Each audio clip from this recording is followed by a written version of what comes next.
नमस्कार साथियों। आज 25 दिसंबर की शाम अचानक यूं ही फेसबुक खोलते ही आदरणीय सर गोपेश्वर सिंह जी की एक फेसबुक पोस्ट सामने आई और मैं बहुत आभारी हूं, मन से आभारी हूं सर की। गोपेश्वर सिंह जी ने आज धर्मवीर भारती जी के जन्म दिवस के अवसर पर उनकी एक कविता साझा किया है। मैं वो कविता आप सबके सामने पढ़ना चाहूंगी। उन्होंने एक छोटी सी भूमिका भी लिखी है।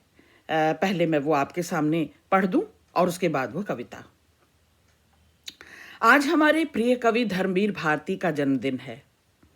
आइए उनकी एक प्रसिद्ध कविता मुनादी का पाठ करें।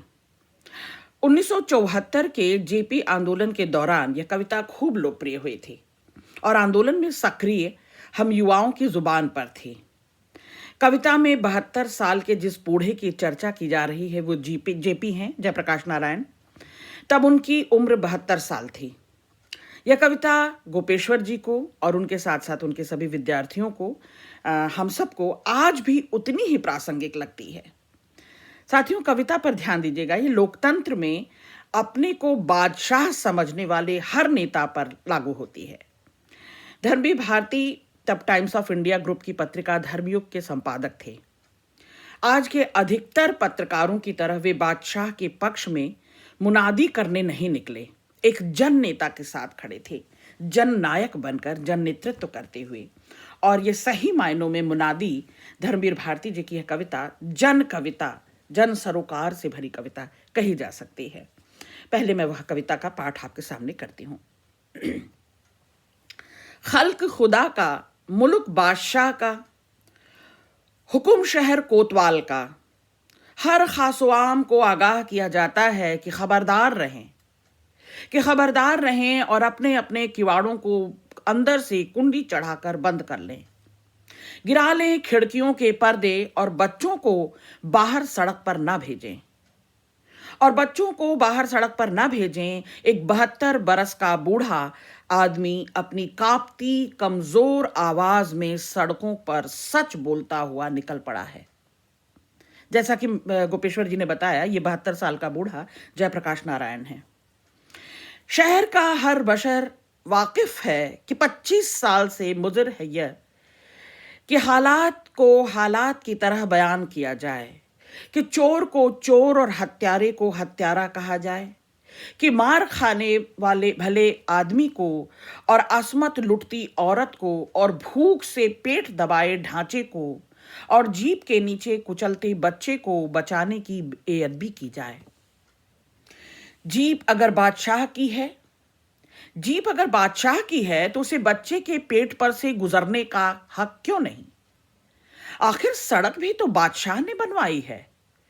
बुढ़े के पीछे दौड़ पड़ने वाले आसान फरामोशों, क्या तुम भूल गए कि बादशाह ने खूबसूरत माहौल दिया है जहां भूख से ही सही दिन में तुम्हें तारे नजर आते हैं और फुटपाथों पर फरिश्तों के पंख रात भर तुम पर छां किए रहते हैं और हूरें हर लैंप पोस्ट के नीचे खड़ी मोटर वालों की ओर लपकती हैं कि जन्नत तारी हो गई है जमीन पर।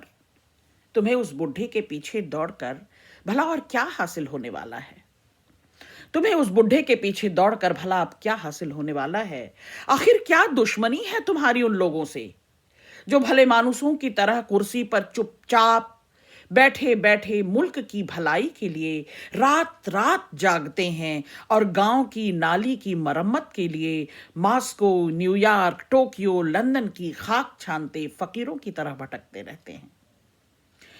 तोड़ दिए जाएंगे पैर और फोड़ दी जाएंगी आंखें अगर तुमने अपने पांव चलकर महल सराह की चार दीवारी फलांग कर अंदर झांकने की कोशिश की। क्या तुमने नहीं देखी वह लाठी जिससे हमारे एक कद्दावर जवान ने जिस निहत्थे कांपते बुढ़े को ढेर कर दिया? वह लाठी हमने समय मंजूषा के साथ गहराइयों में गाड़ दी है कि आने वाली नस्लें उसे देखें और हमारी जवां मर्दी की दाद दें। अब पूछो कहां है वह सच? अब पूछो कहां है वह सच जो इस बुढ़े ने सड़कों पर बकना शुरू किया था। हमने अपने रेडियो के स्वर ऊंचे करा दिए हैं और कहा कि जोर जोर से फिल्मी गीत बजाएं ताकि थिरकती धुनों की दिलकश बालंदी में इस बुढ़े की बकवास बंद हो जाए, इस बुढ़े की बकवास दब जाए। नासमझ बच्चों ने पटक दिए पोथियां और बस्ते, फेंक दी है खड़िया और स्लेट। इस नामाकूल जादूगर के पीछे चूहों की तरह फदर फदर भागते चले आ रहे हैं। और जिसका बच्चा परसों मारा गया वह औरत आंचल परचम की तरह लहराती हुई सड़क पर निकल आई है। खबरदार, खबरदार, यह सारा मुल्क तुम्हारा है, पर जहां हो वहीं रहो। पर जहां हो वहीं रहो, यह बगावत नहीं बर्दाश्त की जाएगी कि तुम फासले तय करो और मंजिल तक पहुंचो। इस बार रेल के चक्के हम खुद जाम कर देंगे, नावें मझधार में रोक दी जाएंगी, बैलगाड़ियां सड़क किनारे नीम तले खड़ी कर दी जाएंगी, ट्रकों को नुक्कड़ से लौटा दिया जाएगा, सब अपनी अपनी जगह ठप। क्योंकि याद रखो कि मुल्क को आगे बढ़ना है, और उसके लिए जरूरी है जो जहां है वहीं ठप कर दिया जाए। बेताब मत हो, तुम्हें जलसा जुलूस हल्ला गुल्ला भीड़ भड़के का शौक है। बादशाह को हमदर्दी है अपनी रियाया से। तुम्हारे शौक को पूरा करने के लिए बादशाह के खास हुक्म से उसका अपना दरबार जुलूस की शक्ल में निकलेगा। दरबारियों का जुलूस उसका अपना दरबार जुलूस की शक्ल में निकलेगा। दर्शन करो, वही रेलगाड़ियां तुम्हें मुफ्त लाद कर जाएंगी, बैलगाड़ी वालों को दोहरी बख्शीश मिलेगी, ट्रकों को झंडियों से सजाया जाएगा, नुक्कड़ नुक्कड़ पर प्याऊ बैठाया जाएगा, और जो पानी मांगेगा उसे इत्र बसा शरबत पेश किया जाएगा। लाखों की तादाद में शामिल हो इस जुलूस में, और सड़क पर पैर घिसते हुए चलो ताकि वह खून जो इस बुढ़े की वजह से बहा वह पुछ जाए।